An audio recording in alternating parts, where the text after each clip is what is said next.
예배 자리에 함께 하신 부활의 교성들 여러분, 반갑습니다. 지난 한 주간 동안도 여러분들이 고생 많으셨죠. 이렇게 예배 자리는 서로 다르고 또 불편할 수 있지만 함께 예배할 수 있게 돼서 참 감사하고 기쁩니다. 우리 진솔하게 고백의 기도를 드리면서 예배를 시작합니다. 제가 늘 아시겠지만 다시 한번 말씀드리자면 고백의 기도를 세 가지로 드립니다. 죄도 고백하고요. 그 다음에 여러분들이 하나님께 어떤 존재인지, 그리고 그 하나님은, 예수님은 여러분에게 어떤 분이신지를 고백하는 것입니다. 우리의 고백의 기도를 드리면서 예배 시작합니다. 다 같이 기도하겠습니다.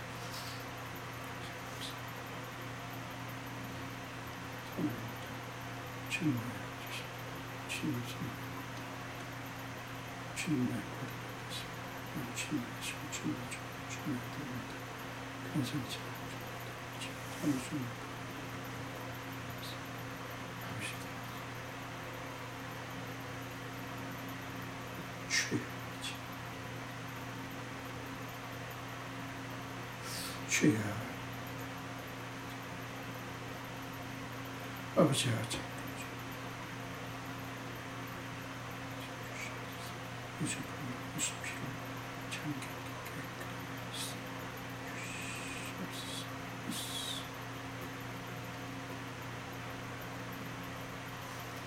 하나님의 용서의 말씀을 드리시기 바랍니다. 내가 이르기를 내 허물을 여호와께 자복하리라 하고 주께 내 죄를 아뢰고 내 죄악을 숨기지 아니하였더니 곧 주께서 내 죄악을 사하셨나이다. 아멘. 사도신경으로 신앙 고백합니다. 전능하사 천지를 만드신 하나님 아버지를 믿사오며 그 외아들 우리 주 예수 그리스도를 믿사오며 이는 성령으로 잉태하사 동정녀 마리아에게 나시고 본디오 빌라도에게 고난을 받으사 십자가에 못 박혀 죽으시고 장사한 지 사흘 만에 죽은 자 가운데서 다시 살아나시며 하늘에 오르사 전능하신 하나님 우편에 앉아 계시다가 저주로서 산 자와 죽은 자를 심판하러 오시리라. 성령을 믿사오며 거룩한 공회와 성도가 서로 교통하는 것과 죄를 사하여 주시는 것과 몸이 다시 사는 것과 영원히 사는 것을 믿사옵나이다. 아멘.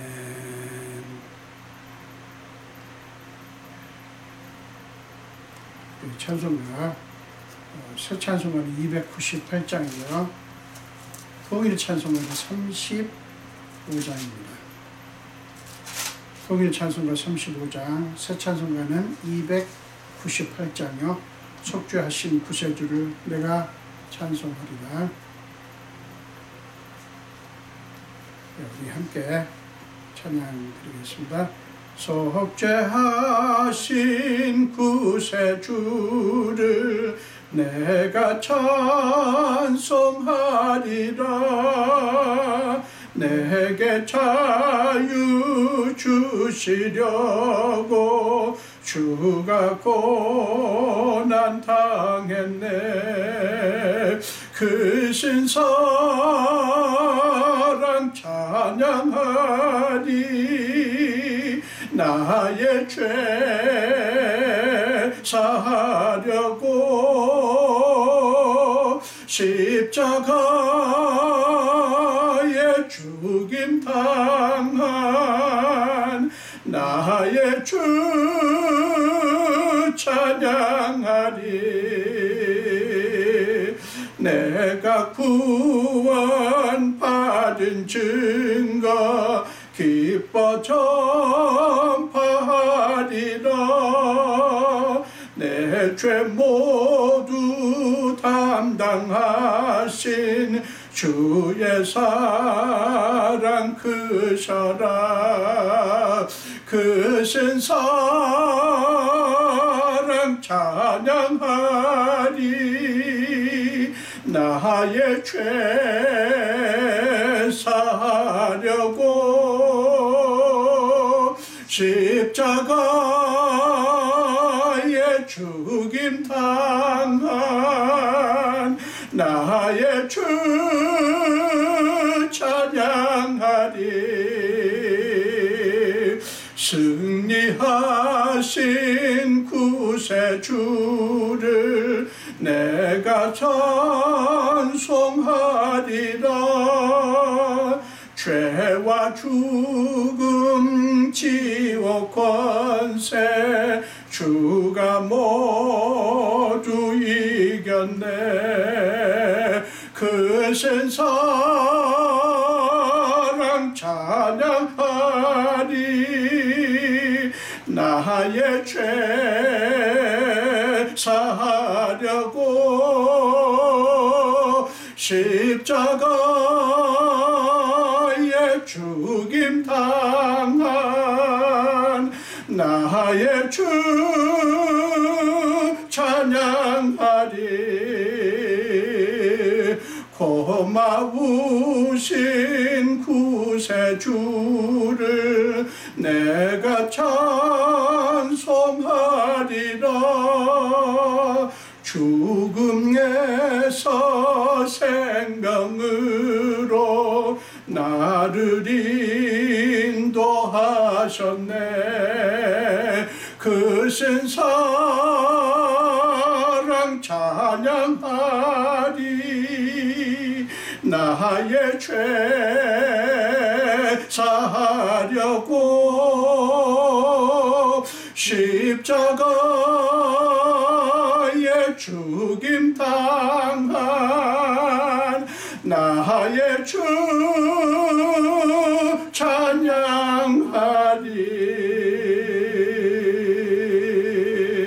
아멘. 기도하겠습니다. 예수님 감사합니다. 오늘 또 예배하게 하신 주님을 찬양합니다. 오늘 예배 자리에 주님을 영접합니다. 모십니다. 주님 우리와 함께 하시고 성령님 우리 속에 임하시고 충만하시옵소서. 예배하는 우리 심령을 주님께 새롭게 하시되 하나님 보시기에 합당치 않은 것들 다 제거하시고 지난 한 주간 동안 우리가 알게 모르게 저지른 모든 죄악들을 주님께서 정결케 해주시며 오늘 예배하면서 살아역사하시는 하나님 구체적으로 우리와 함께 하시고 우리에게 역사하시는 하나님을 만나는 시간 되게 하여 주시옵소서. 오늘 예배의 주인은 주님이십니다. 하나님께서 마음껏 영광 받으시고 예배를 통해서 우리의 자아가 회복되며 우리의 육신의 연약함도 우리의 마음의 상처도 치유되는 귀한 시간 되게 하여 주시옵소서. 성령께서 우리 머리끝부터 발끝까지 임하시고 우리에게 주님이 참으로 얼마나 귀하신 분이며 우리가 그 주님 앞에 어떤 존재인지를 확인하는 귀한 예배 시간이 되게 하여 주시옵소서. 우리는 지금 전대미문의 코로나19 바이러스라고 하는 이제 그런 그 감염으로 말미암아 고통 속에 있습니다.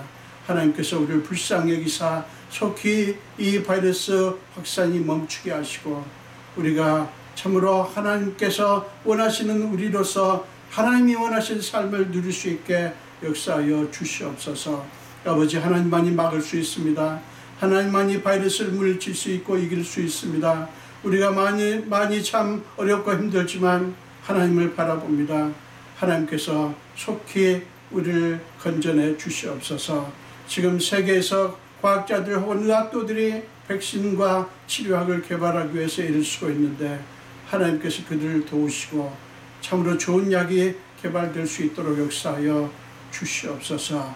이제 지금 8월이 깊어갑니다. 하나님 속히 이 코비드-19 바이러스가 멈출 수 있도록 역사하여 주시옵소서.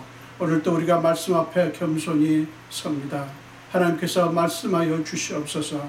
부조한 적이 주님이 주시는 말씀을 선포하기를 원하오니 하나님이시여 주께서 제 입술을 사용하셔서 친히 하나님 말씀만 선포되게 하여 주시옵소서. 주님 전에 온전히 맡기옵고 감사드리며 예수님 이름으로 기도합니다. 아멘.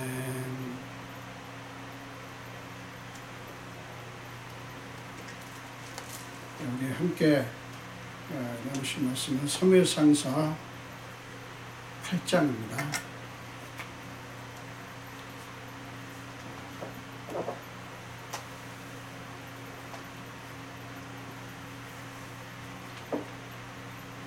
사무엘상 8장 1절부터 9절까지 보겠습니다. 사무엘상 8장 1절부터 9절까지요. 우리 함께 한 목소리 읽겠습니다. 사무엘이 늙음에 그의 아들들을 이스라엘 사사로 삼으니 장자 이름은 요엘이요 차자 이름은 아비아라. 그들이 브엘세바에서 사사가 되니라. 그의 아들들이 각기 자기 아버지의 행위를 따르지 아니하고 이익을 따라 뇌물을 받고 판결을 굽게 하니라.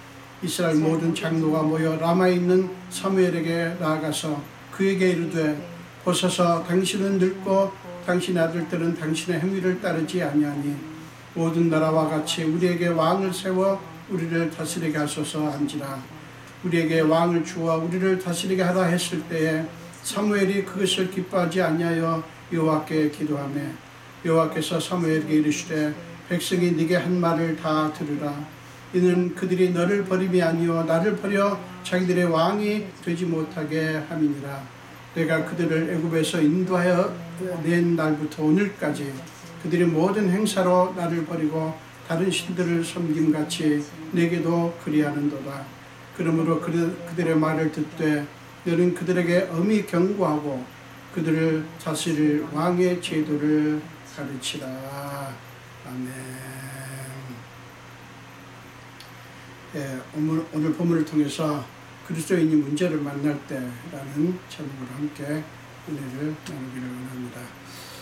본문은 이스라엘의 위대한 지도자 사사요 선지자였던 사무엘이 이제 다스리던 그런 시대가 끝나고요. 그의 두 아들이 새롭게 이스라엘의 사사가 된 사사로 세워지고 그 후에 이스라엘의 리더십의 문제를 우리에게 보여줍니다. 사무엘은 나이가 많아져서 더 이상 사사로서의 역할을 제대로 감당할 수 없게 되자 두 아들을 사사로 세웁니다. 그런데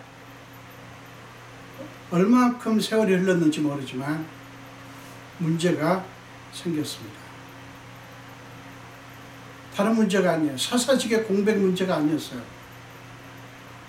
사사는 차질 없이 세워졌습니다. 근데 사무엘을 대신해서 아들들이 사사가 되었는데 그 아들들이 아버지 같지 않았어요.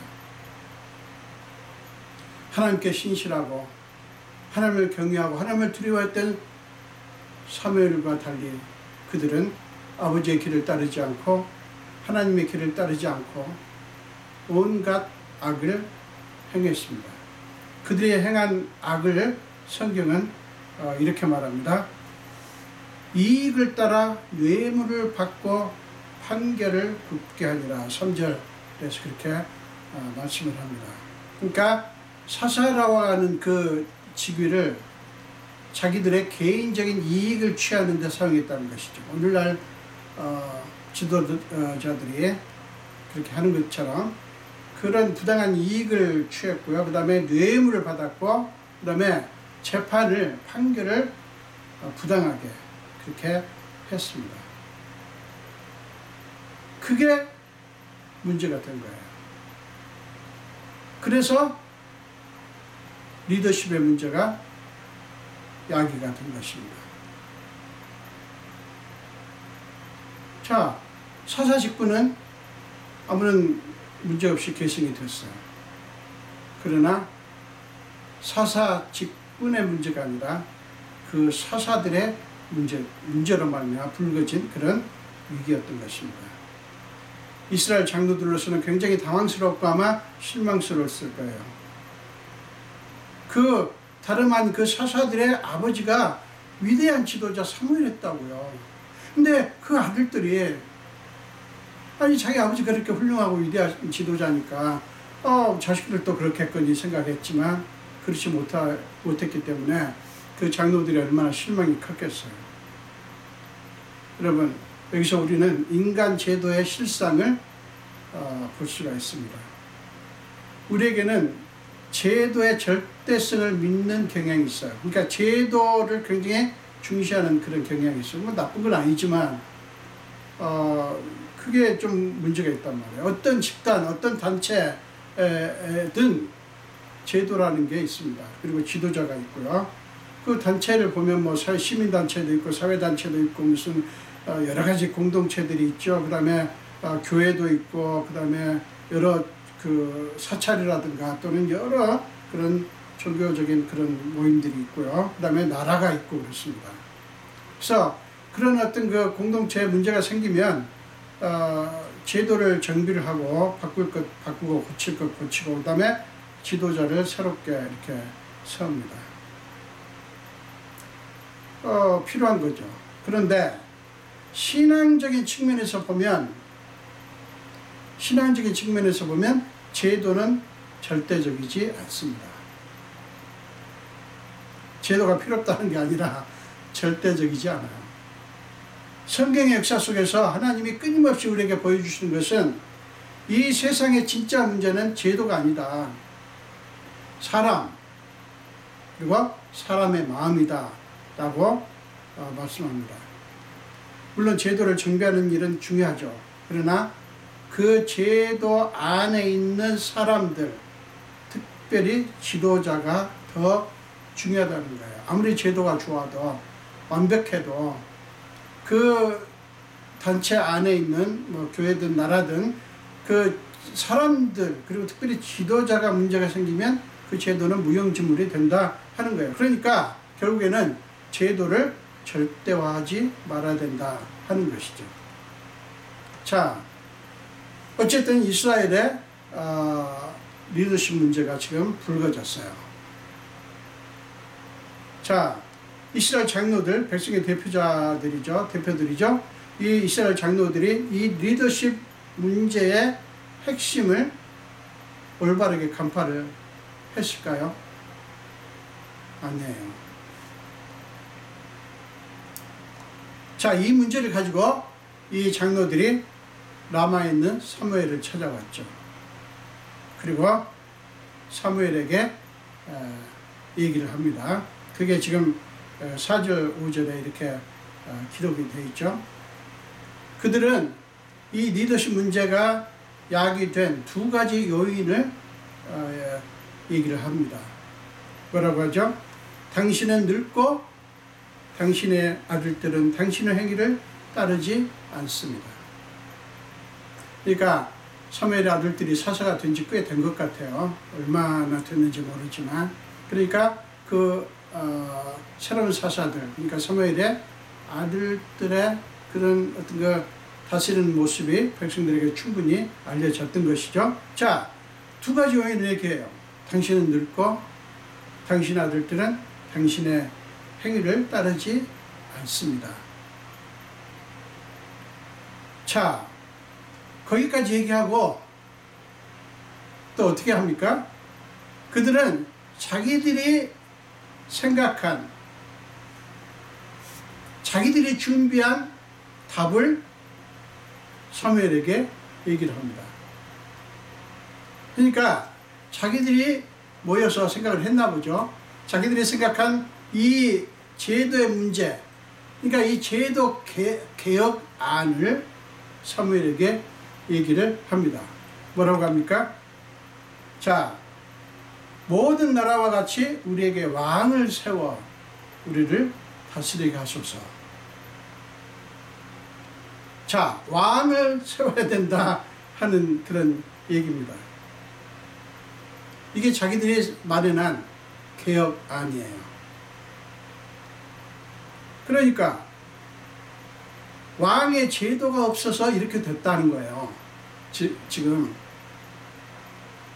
그래서 우리도 주변 나라들처럼 왕을 세워야 이 리더십 문제가 해결될 수 있다라고 생각을 하고 있는 거죠. 여러분 어떻게 생각하십니까? 그러니까 왕이 없어서 이렇게 됐다는 거예요. 그러니까 사사제도가 좋은 게 아니라는 거예요. 왕의 제도가 있어야 된다는 거예요.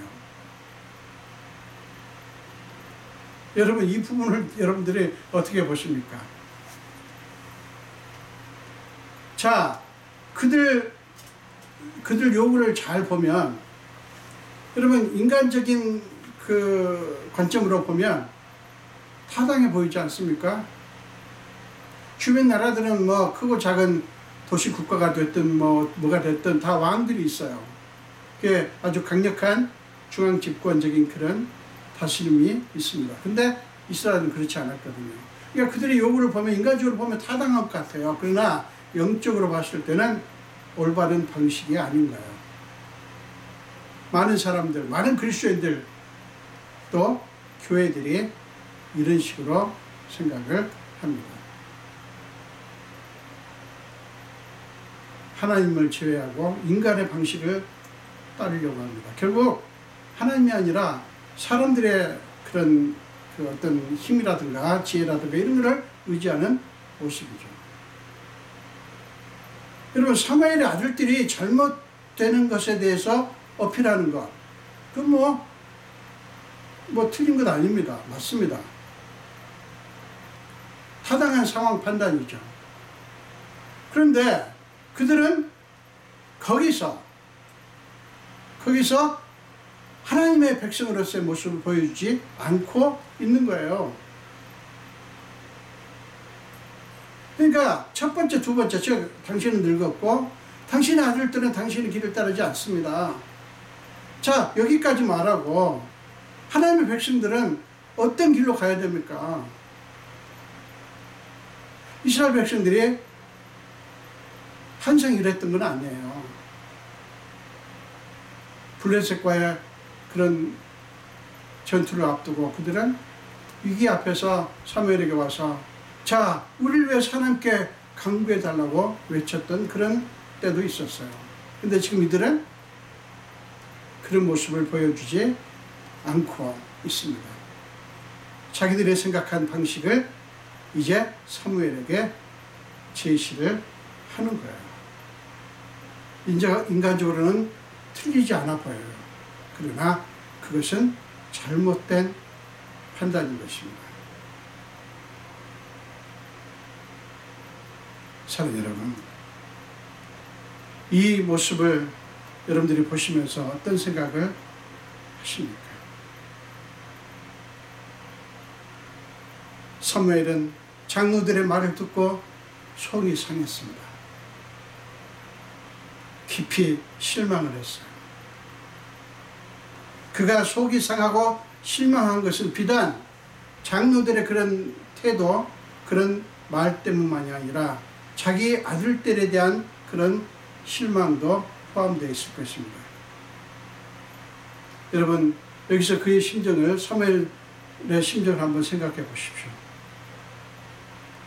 그도 자식들의 문제를 알았을 거예요. 사사로 세웠을 때야 몰랐지만 그들이 사사로서 다스리는 모습을 보면서 자식들의 문제를 알았을 것입니다. 여러분, 자식을 키워본 사람들은 아는 게 있죠. 자식들 참 마음대로 안 된다. 여러분 다 인식을 하고 계실 것입니다. 여러분, 우리는 이런 어떤 생각을 가지고 있죠. 공식을 가지고 있어요. 부모가 훌륭하면, 부모가 좋으면 자식들도 훌륭하고 좋을 것이다. 반대로 부모가 좋지 않으면, 아주 속된 말로 부모가 개참 아니면 자식도 그럴 것이다. 그러니까 자식을 보면 부모의 어떠함을 알 수 있다. 저 자식을 보니까 그 부모가 그저 그렇게 했구나. 이런 어떤 공식 같은 공식을 가지고 있어요. 근데 여러분, 반은 맞고 반은 틀리죠. 꼭 그렇게 되지 않는다고 하는 것을 우리가 알 수 있어요. 꼭 그렇지만도 않다고 하는 것입니다. 여러분, 장로들과 사무엘이 지금 굉장히 실망하고 속이 상했는데 이에 대해서 여러분 어떻게 생각하십니까? 여러분은 당신의 그 인간적인 방법이나 제도를 얼마나 믿습니까? 여러분, 신앙적인 측면에서 보면 우리는 인간의 방식이나 인간의 방법이나 인간의 제도에 실망을 해야 돼요. 철저하게. 이게 좀 오해 소지가 있는데 제 말씀을 잘못 들으면 오해할 수 있을 수 있어요. 인간의 방법이나 제도가 완벽하지 않다 라고 하면서 알려면 실망이 있어야 돼요. 실망이. 근데 여전히 우리는 인간의 방법이나 제도에 대한 어떤 믿음이 있어요. 자, 지금 이스라엘 백성들도 사무엘도 지금 철저하게 실망을 했습니다. 사실은 철저하게 실망해야 돼요.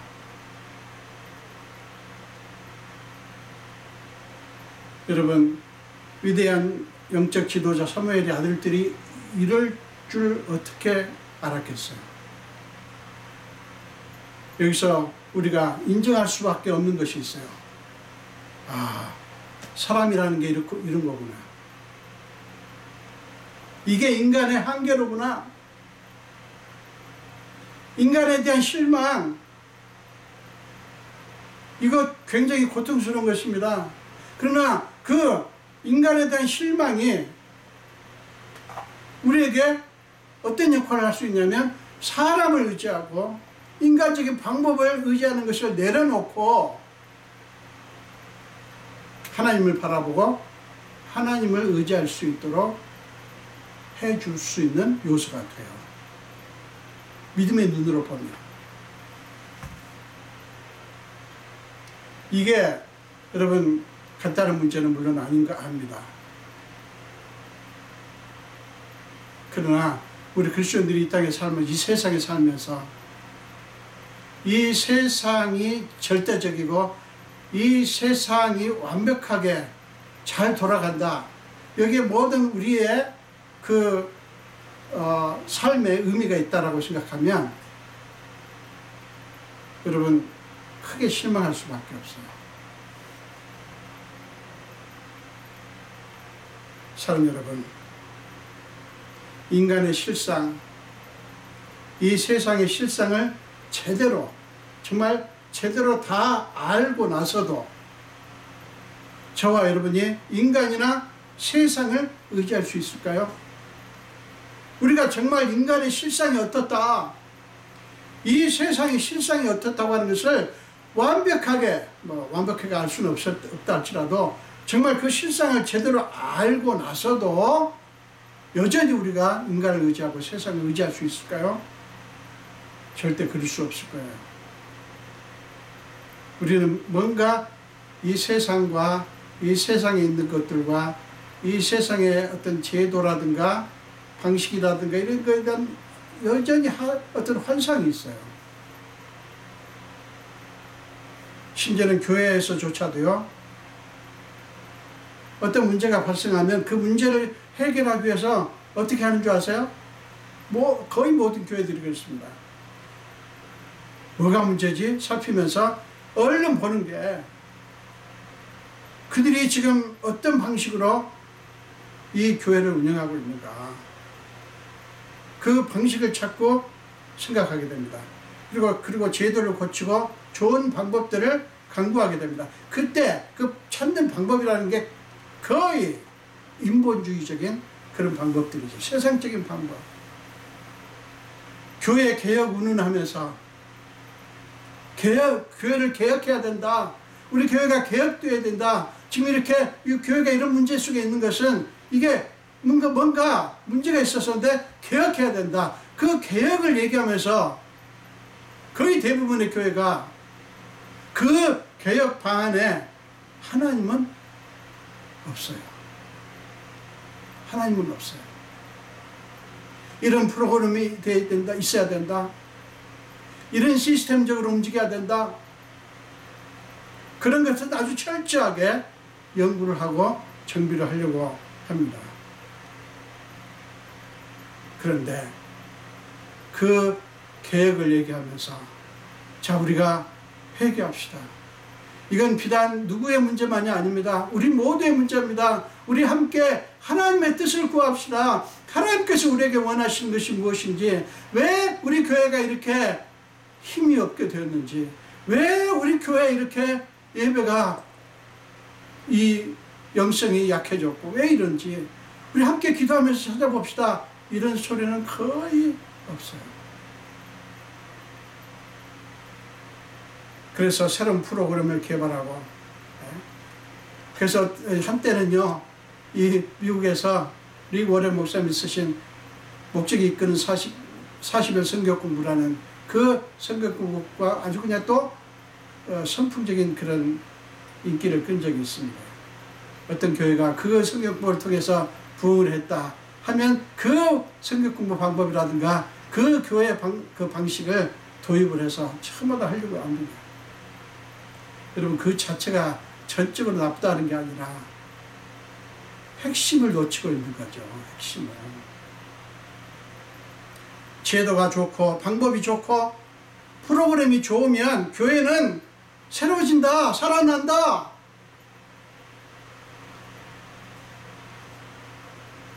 여러분, 맞습니까? 전혀 틀리다고 말하면 안 돼요.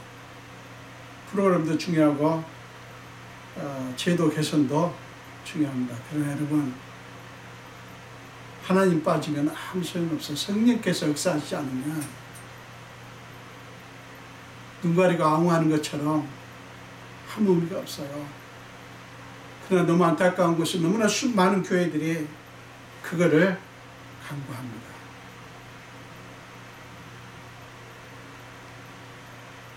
자, 사무엘 선지자는 백성들이 왕을 세워야 된다. 우리나라가 지금 이렇게 리더십의 위기를 만난 것은 왕의 제도가 아니어서 그런다 라는 이 요구를 들었을 때 사무엘이 속이 상했어요. 기뻐하지 않았어요. 그래서 사무엘 선지자는 이 문제를 하나님 앞에 가지고 갑니다. 하나님 앞에 기도합니다. 자, 하나님께 기도했을 때 하나님께서 응답을 하시죠. 하나님께서 말씀을 하십니다. 여러분, 이 하나님께서 응답하신 것을 한번 주목해서 보십시오. 7절부터 9절까지 한 번 더 읽도록 하겠습니다. 7절부터 9절까지입니다. 여호와께서 사무엘에게 이르시되 백성이 네게 한 말을 다 들으라. 이는 그들이 너를 버림이 아니요 나를 버려 자기들의 왕이 되지 못하게 함이니라. 내가 그들을 애굽에서 인도하여 낸 날부터 오늘까지 그들이 모든 행사로 나를 버리고 다른 신들을 섬김같이 네게도 그리하는도다. 그러므로 그들의 말을 듣되 너는 그들에게 엄히 경고하고 그들을 다스릴 왕의 제도를 가르치라. 자, 여러분, 이 그 하나님의 응답을 한번 잘 보십시오. 이게 무엇을 얘기하고 있다고 생각하십니까? 사실은 하나님께서는 지금 1차적으로 백성들의 요구를 들어주어라 이 말씀을 하지만 실상은 사무엘의 마음을 어루만져주는 그런 말씀을 지금 하고 있는 거예요. 자, 그들은 너를 거부하는 것이 아니다. 나를 거부하고 있다. 그들은 전에부터 그랬다. 애굽에서 인도하여 낼 때부터 그들은 그랬다. 여러분, 그들의 요구에는 버림이 있었어요. 근데 그들이 버린 건 뭐예요? 하나님이에요. 하나님. 나 여호와 하나님을 버렸다. 그들은 자기를 버렸어야 했는데 나를 버리고 나를 거부한 것이다. 너를 거부한 게 아니다. 사실은 나를 거부한 것이다. 문제 핵심이 그것이었어요. 그들은 하나님을 거부했습니다. 그 대신에 그들은 세상 왕을 취하려고 합니다. 자, 우리는 여기서 물론 제가 그걸 주로 해서 말씀드리려고 하는 건 아니지만 하나님께서 왜 왕의 제도를 하나님께서 기뻐하지 않죠? 그런데 왜 왕의 제도를 허락할까? 여러분, 우리는 거기서 누가복음 15장에 그 아버지의 모습을 볼 수가 있어요. 아들이 둘째가 분깃을 나눠달라고 하면서 나눠주자 그걸 가지고 나갔죠. 아버지가 다 알죠. 그렇지만 아버지가 그에게 분깃을 나눠주었어요. 하나님은 압니다. 그들이 왕을 요구했을 때, 그리고 왕의 제도가 시작될 때 어떤 문제가 발생할 걸 알아요. 그래서 사무엘 선지자에게 왕의 제도를 가르쳐라. 왕이 세워질 때 뭐가 있고 무슨 문제가 있고 어떻게 될 것인지를 잘 말을 해라라고 얘기를 한 거예요. 자, 여러분, 이 부분에서 여러분들은 무엇을 보십니까? 여러분, 성경에서 이 세상과 인간에 대해서, 그리고 이 세상에 속한 것들에 대해서 뭐라고 말씀하시는지를 여러분 주목하십시오. 예수가 무엇 때문에 이 세상에 오셨는가를 주목하시라고요. 세상 왕국을 건설하기 위해서입니까? 자기 자녀들이 이 세상에서 영원히 떵떵거리며 살게 하기 위해서 이 세상에 오셨나요? 그리고 우리를 위해서 죽으셨나요? 아니에요. 근데 우리는 그 사실을 자꾸 오해합니다.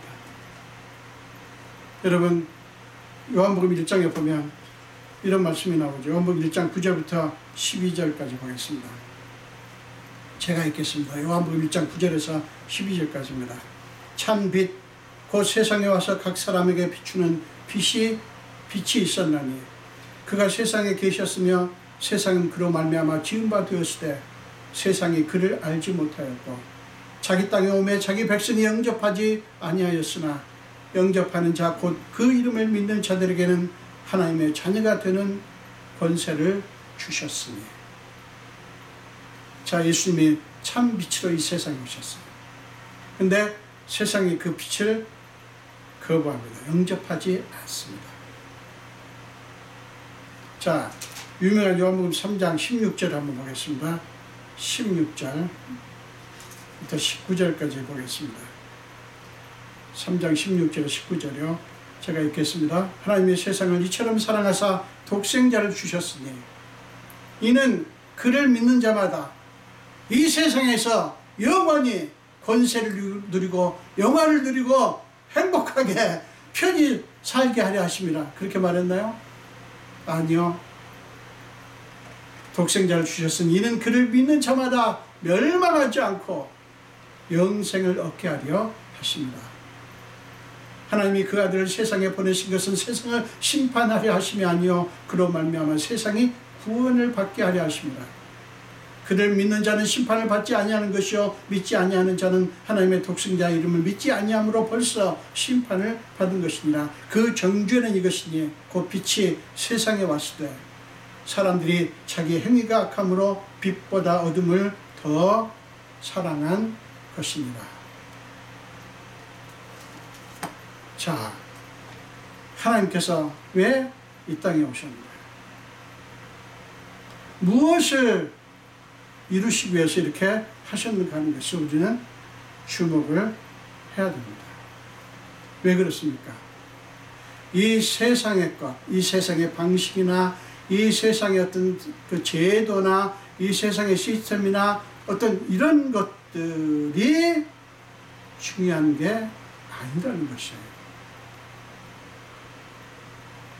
여러분, 기억하십시오.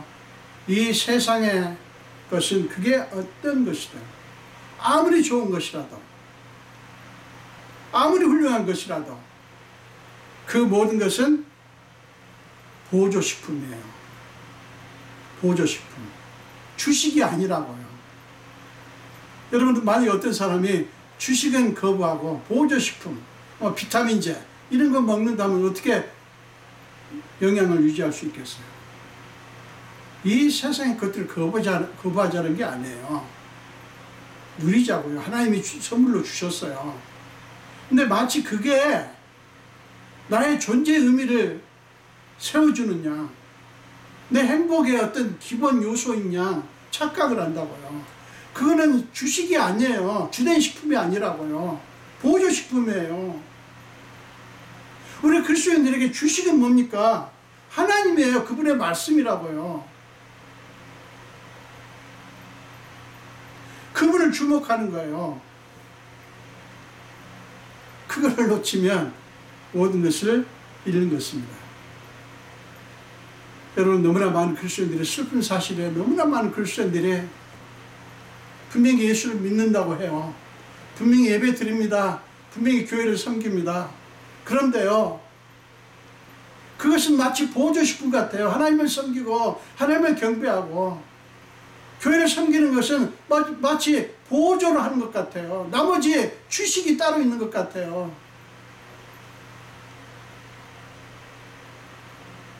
여러분, 성경이 분명하게 말합니다. 너희가 나를 떠나서는 아무것도 할 수 없다. 내가 재물을 얻을 능을 하나님이 너에게 주셨다. 너는 여호와를 경외하라. 뜻을 다하고 성품을 다 마음을 다하여 하나님을 사랑하라 말씀하셨어요. 지난주에 우리 신명기에 생각했잖아요. 사랑하는 여러분, 하나님을 잃으면 다 잃는 것이라고 하는 것을 우리는 너무나 쉽게 알 수가 있잖아요. 성경에 말씀하잖아요.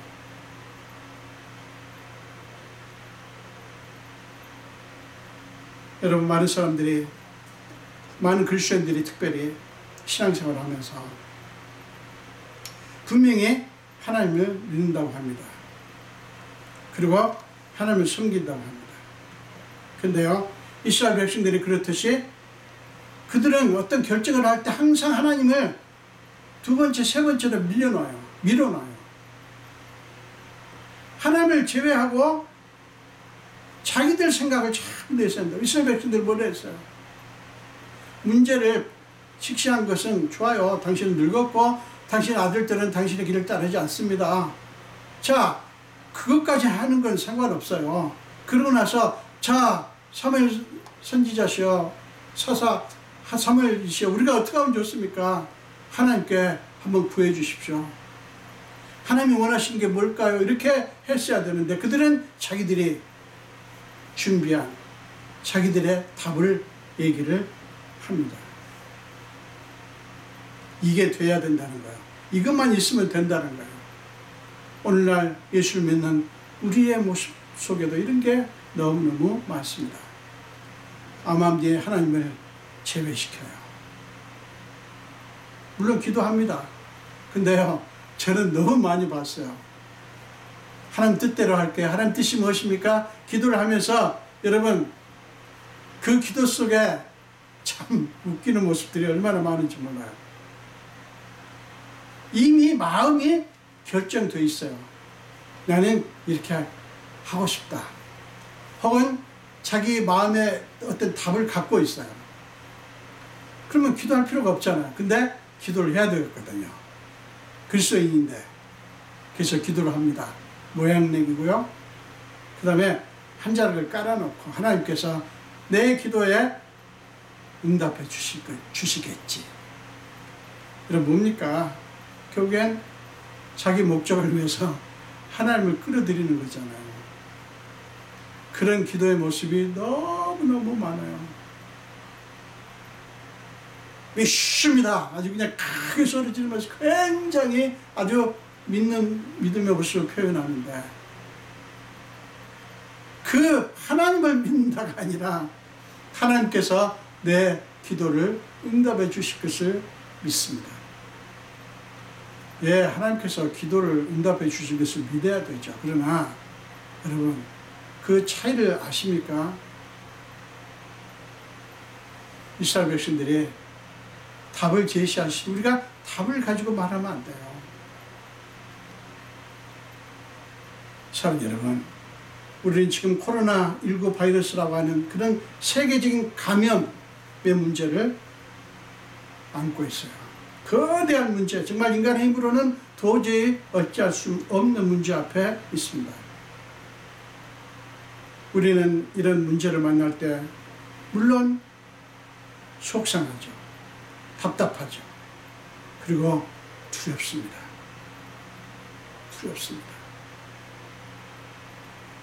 저희 주변에도 지금 이 사람 저 사람들이 코로나에 감염이 돼서 고생하고 있어요.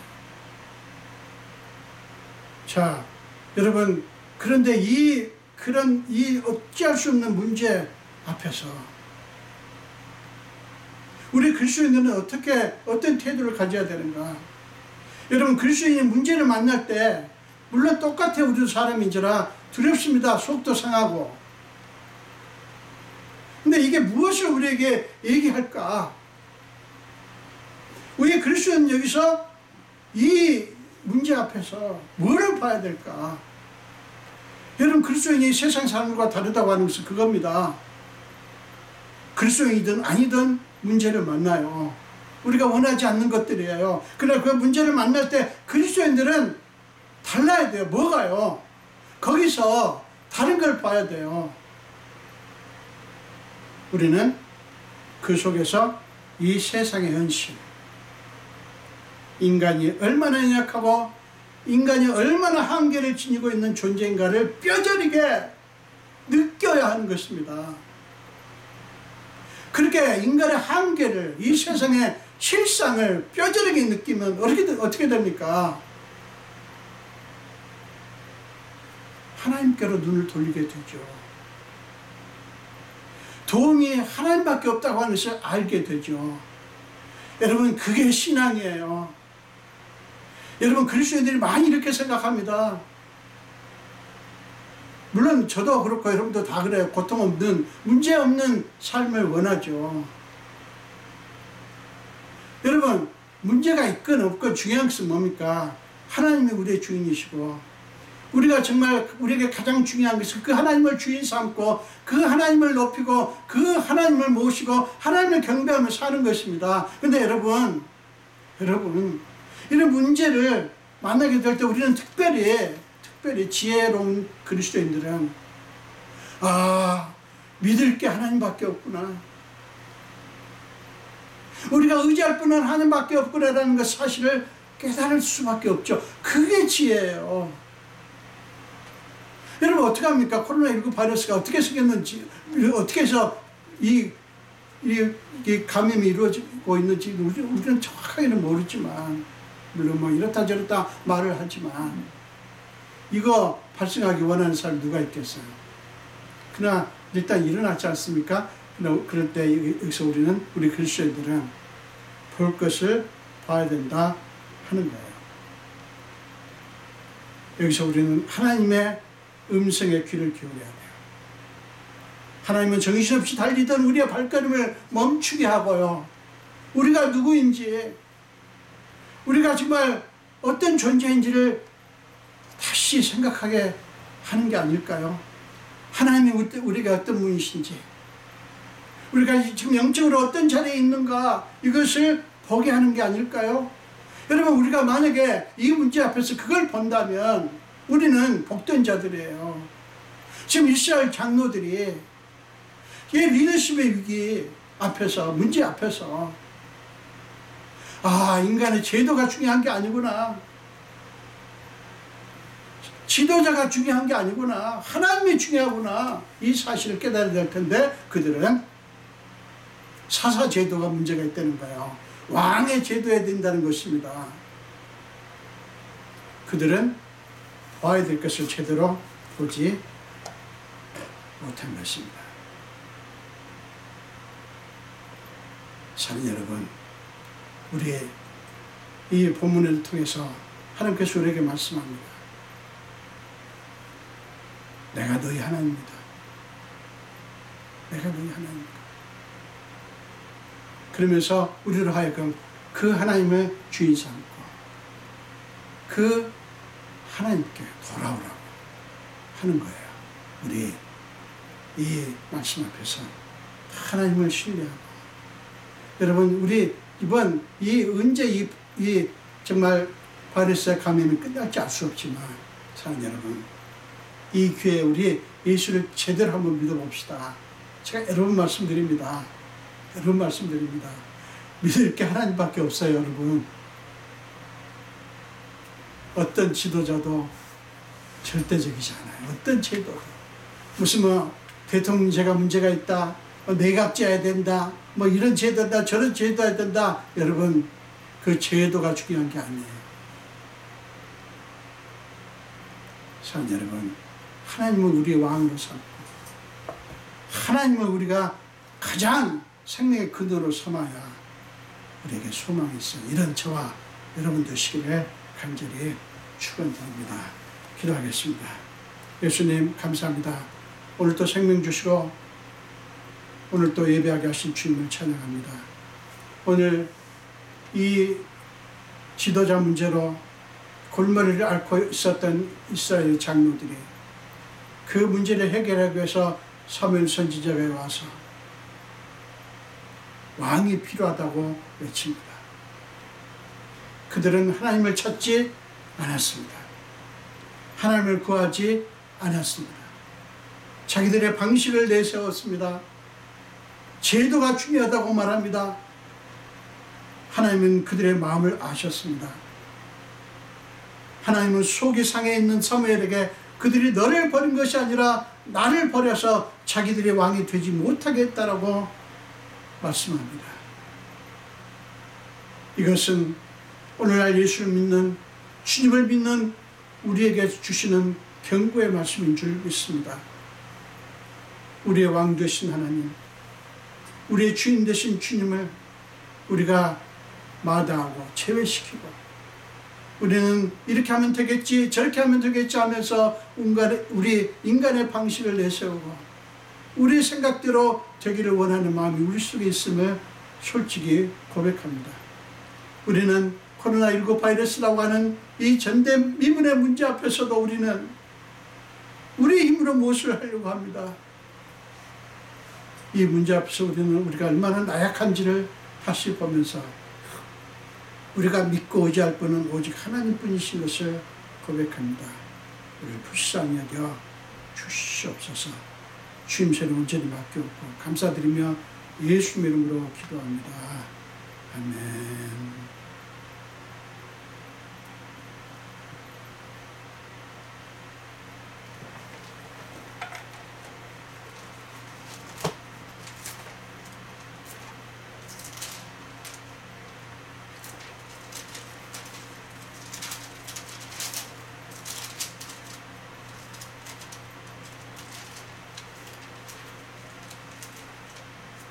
우리 찬송가 27장 토요일 찬송가 새 찬송가도 똑같습니다. 27장 찬양하시면서 주님 앞에 예물 드리겠습니다. 27장입니다.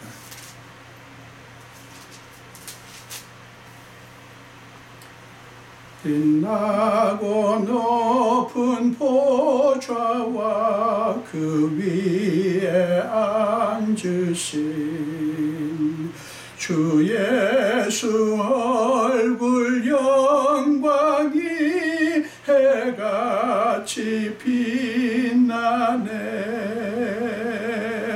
해같이 빛나네.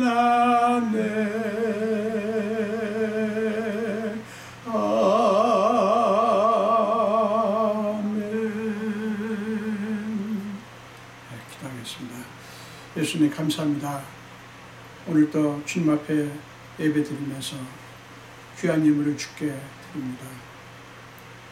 주님께서 지난 한 주간도 우리와 함께 하셨고 어려운 중에도 지켜주셨고 임하는 줄이 있게 하셨습니다. 우리의 경제 활동이 예전 같지 않지만 그래도 하나님의 은혜에 감사해서 귀한 예물을 주께 드립니다. 이 예물을 받아주시고 하나님께서 하나님의 영광을 위해서 써주시옵소서. 아버지, 예물을 드린 우리 형제 자매들의 형편과 사정과 그들의 마음속에 간절한 소원을 낱낱이 아시는 주님, 하늘을 여시사 하나님이 사랑하는 귀한 자녀들이오니 하나님의 방식으로 하나님의 수준으로 마음껏 축복하여 주옵소서. 특별히 어려운 중에도 소득 중에 10분의 1은 주님의 것이라고 믿고 구별하여 11조를 드린 분들, 말라기 3장 10절에서 하나님이 친히 하신 약속대로 저들의 삶의 창고가 넘치게 하여 주시옵소서. 감사드리고 축복하며 예수 이름으로 기도합니다. 아멘.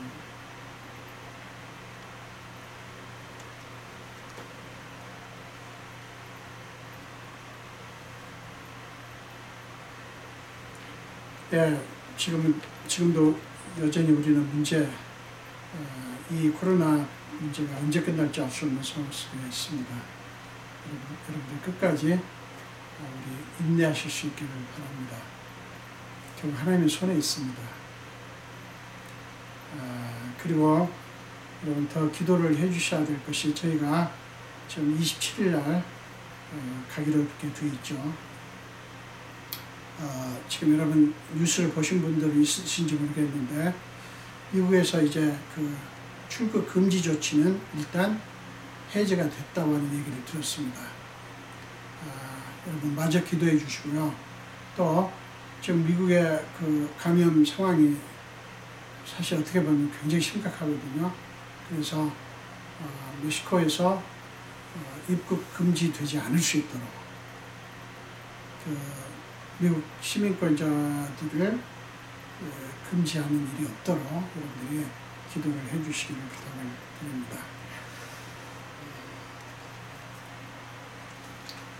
우리 마지막 찬송 하시겠습니다. 새 찬송은 370장이고요. 통일 찬송은 455장입니다. 주 안에 있는 나에게 딴 근심 있으랴. 통일 찬송가 455장, 새 찬송가 370장입니다. 주 안에 있는 나에게 딴 근심 있으랴. 십자가 밑에 나가 내 짐을 풀었네. 주님을 찬송하면서 할렐루야 할렐루야. 내 앞길 멀고 험해도 나 주님만 따라가리. 그 두려움이 변하여 내 기도 되었고, 전날의 한숨 변하여 내 노래 되었네. 주님을 찬송하면서 할렐루야 할렐루야. 내 앞길 멀고 험해도 나 주님만 따라가리. 내 주는 자비하셔서 늘 함께 계시고, 내 궁핍함을 아시고 늘 채워주시네.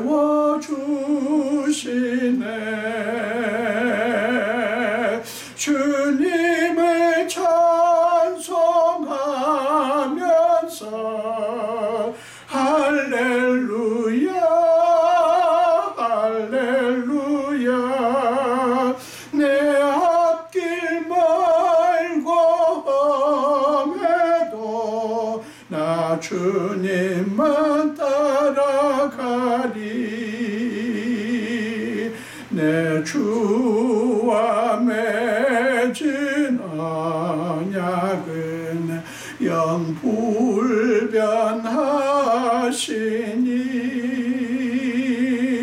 그 나라 가기까지는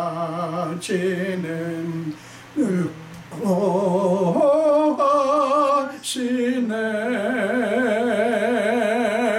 주님을 찬송하면서 할렐루야 할렐루야. 내 앞길 멀고 험해도 나 주님만 따라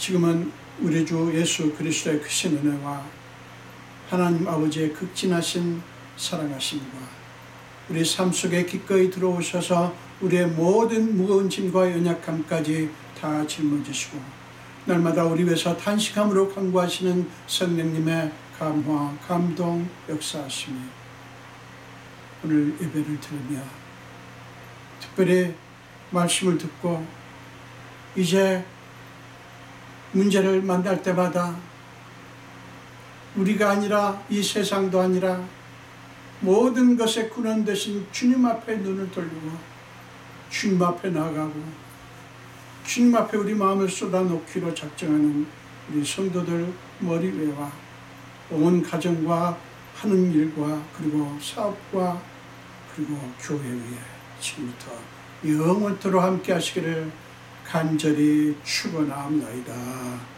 아멘.